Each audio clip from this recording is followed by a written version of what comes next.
प्यारे भाइयों को होमैथ्स क्लासेस में आपका स्वागत है भाई। ठीक है ना, मैं ओम श्रीवास्तव आपका फिर से स्वागत करता हूँ।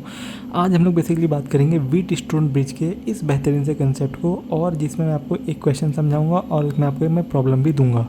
देखो, सबसे पहले समझते हैं वीट स्टोन ब्रिज होता क्या है।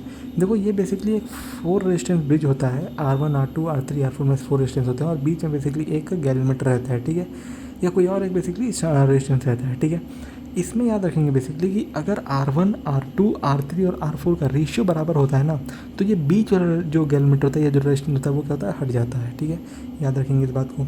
ठीक है, इतना समझ में आ गया। आई थिंक किसी को दिक्कत नहीं होगा।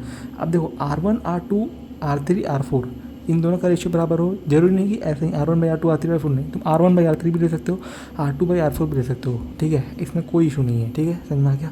चलिए अब नेक्स्ट बात करते हैं बेसिक क्वेश्चन पे। देखो, मेरे पास एक क्वेश्चन दिया हुआ है, net resistance if R1 is equal to 2 ohm, R2 is equal to 4 ohm, R3 is equal to 3 ohm and R4 is equal to 6 ohm and galvanometer का रेजिस्टेंस यहाँ पे दिया हुआ है 8 ohm। ठीक है, आप डायग्राम में देख पा रहे होंगे।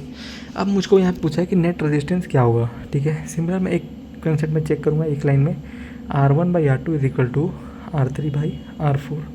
ठीक है, देखो अगर R1 की वैल्यू 2 ओम है, इसकी वैल्यू 4 ओम है, इसकी वैल्यू 3 ओम है, इसकी वैल्यू 6 ओम है।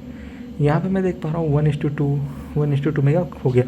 तो बीच वाला जो रेजिस्टेंस होगा ना, वो क्या होगा, हट जाएगा, तो वो बचा नहीं। ठीक है, याद रखना इनका रेशियो बराबर होता है तो बीच रेजिस्टेंस हट जाता है।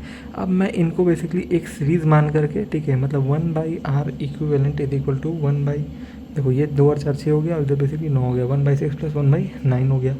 अगर मैं उसको सॉल्व करने जाऊँगा तो कहीं ना कहीं R इक्विवेलेंट कहीं ना कहीं मेरे को 3.6 ओम के आसपास आएगा।